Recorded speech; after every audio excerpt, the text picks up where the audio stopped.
Hello everybody, welcome back, I'm MrRedClaw, welcome back to some more World of Tanks. But before we get to our head down below, like and subscribe, does help out a lot, and let's get right into it. Today we are watching JJ Momi playing in the tier 10 American light tank, the Sheridan, and as we can see over here, they are playing with the correct gun. I can't remember, it's a 105, I'm pretty sure, yeah, it's a 105mm caliber gun. It's the correct one, because if you want to play with the derp, you might as well go a tier lower down and play the T49, because then, you know, you have chances to, you know, shoot the tier 7s, and there's just going to be basically more tanks that you can penetrate with the high explosive and heat rounds.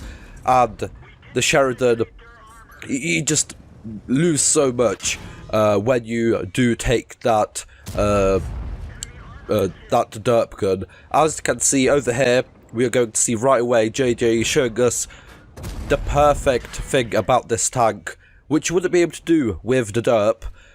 This has, I'm pretty sure, the highest DPM on any tier 10 light tank. I'm pretty sure it's like 3.5 or something. It's actually really competitive. And I have a game in this tank where I did like 6.5 or 7,000 damage or something in a game. It's just, it's probably one of the worst scouted tanks at tier 10, light tanks, but it's the best damage dealer at tier 10, definitely out of all of them.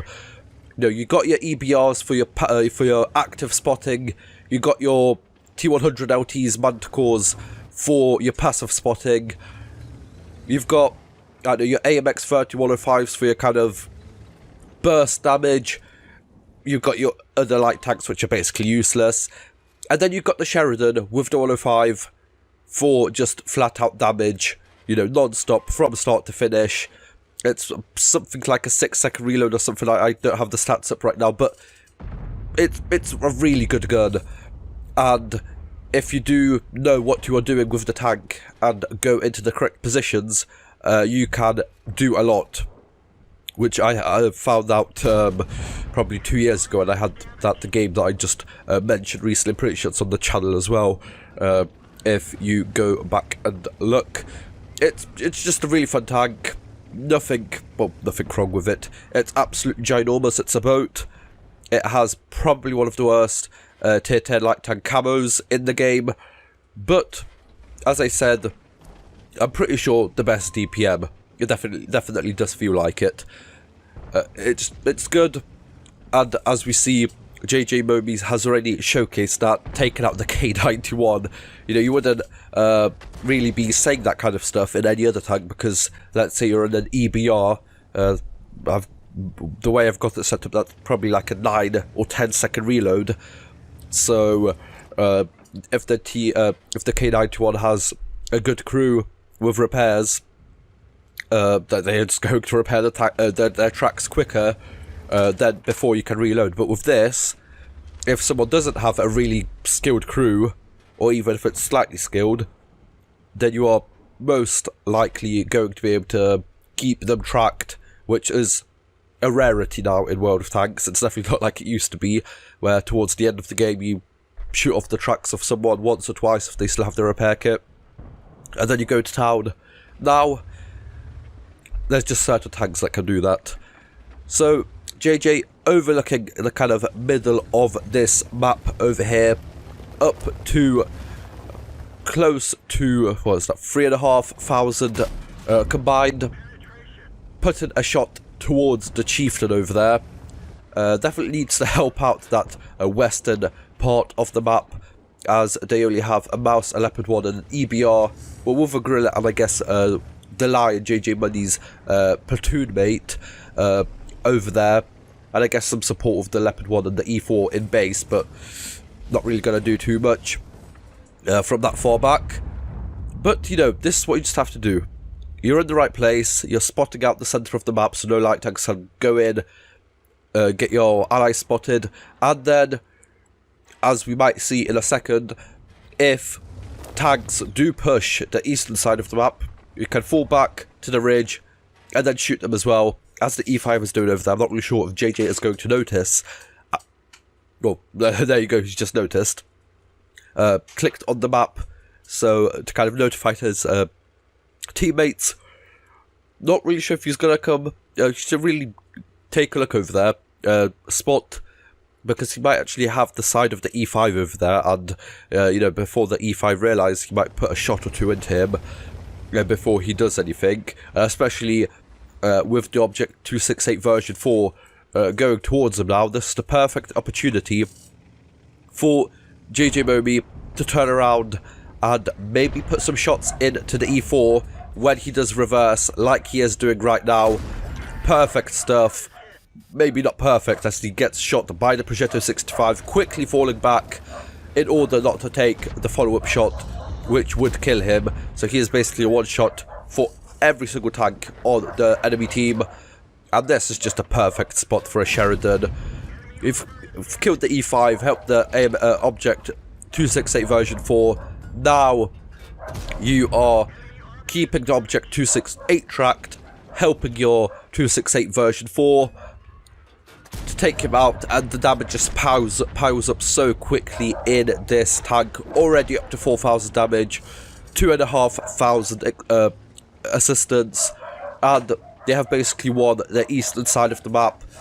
They have the enemy team cornered into a quarter of the map, the bottom left. Now they just need to dig them out, but I guess we're going to see if that is going to be the case with you know, the northwestern side of the map staying calm as they should. They're only like 3-4 tanks against basically the rest, because they're basically all on the base and have direct lines of fire towards them.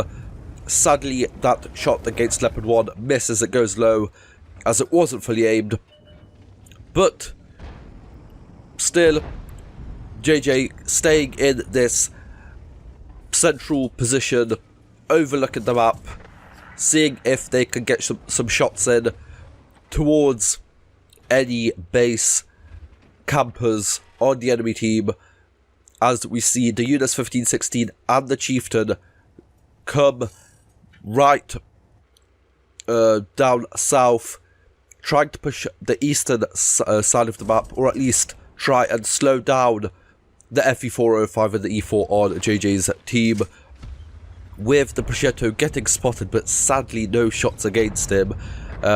This map definitely loads of levels and kind of places to play around with, so you can be hidden from one side, shoot other tanks over there, and they're actually up by 2 kills and 2,500 damage. We haven't seen the Mouse or the Leopard 1 yet, so they might have taken some damage. If not, it's looking quite good for JJ Momi's team over here right now.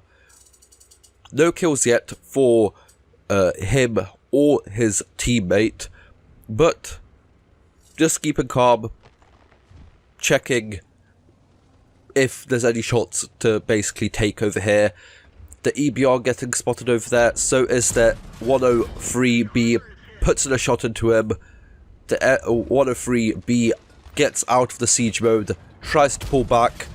Did that shot go in? It definitely did look like the Stritzwagen stopped over there, so maybe he did put another shot into him, or maybe not. Maybe he just tracked him.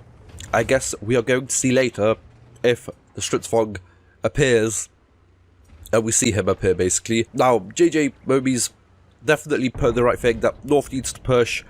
They've waited long enough. The eastern side of the map is getting rushed now by the Chieftain. They are going to lose this maybe, so the North needs to push. With the UDES pushing forwards and taking out the E4 over there, the Chieftain is, I'm pretty sure, just took that one shot from JJ Momi over here, and that's it. He is basically full health apart from that one shot. So this is a tactical retreat over here, running away from the two very dangerous tanks and trying to still get those shots in on that E3 over there, as I guess the push from the north did not work out. And in terms of that, the enemies actually pushed up north and took out the Mouse, and I'm pretty sure took some Maybe took some swings at the Gorilla and the Leopard over there. The Batchat over there, 58, going to probably get taken out soon by the UDES.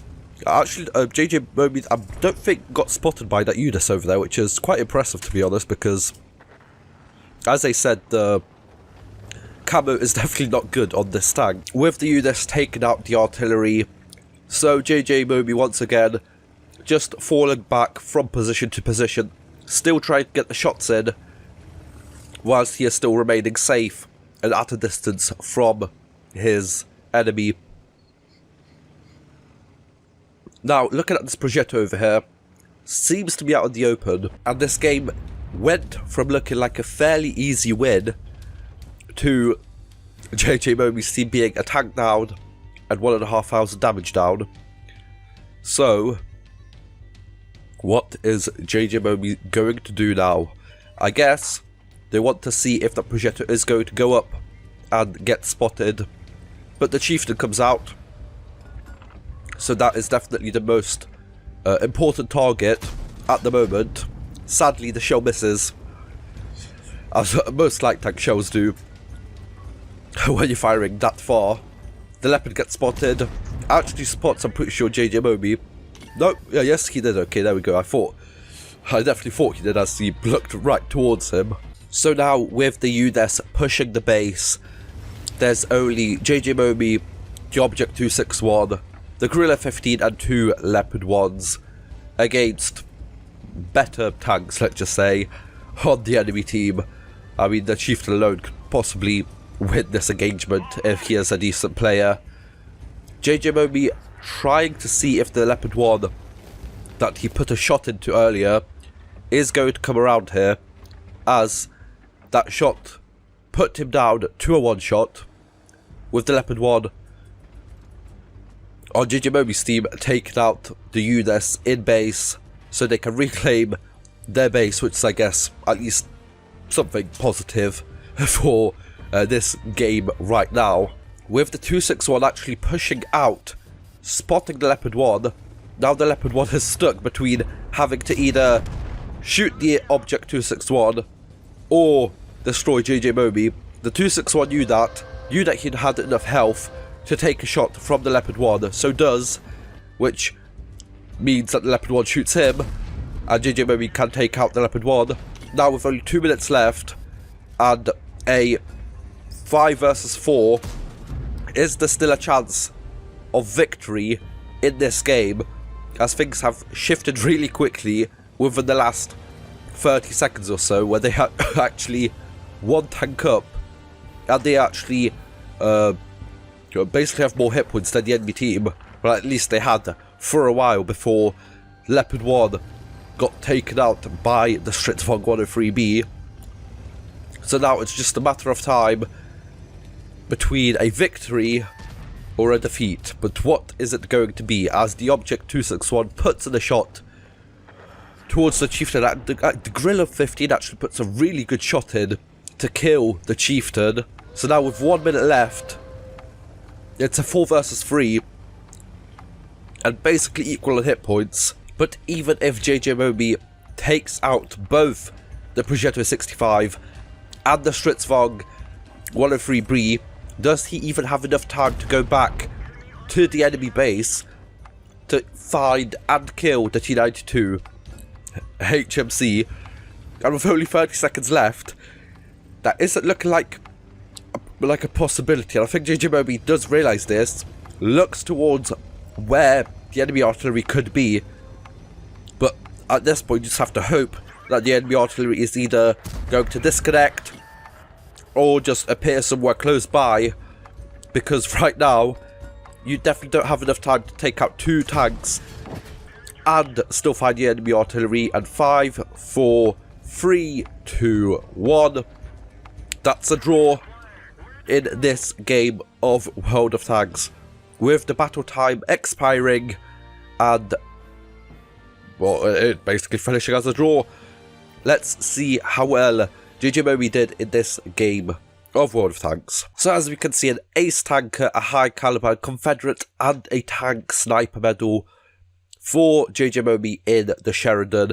And as he does write in the description of the replay, that he does like to play it more as a medium tank, and well, you should, because this is basically more of a medium tank, and you're going to do better when playing like one and setting it up like one. You can of course have a scout set up for those maps where basically there's you're the only light tank, and it's basically makes more sense for you to be a light tank than a medium tank. But you should also have a damage setup on this tank. 7,930 damage with only 1 kill and 733 base experience, because this basically does count as a defeat. With a premium count, running some bonuses and all of that good stuff, 153,000 credits profit for JJ Momi in the Sheridan. But for now, that is good. So if you guys enjoyed, like, share, subscribe. See you guys next time. Bye bye.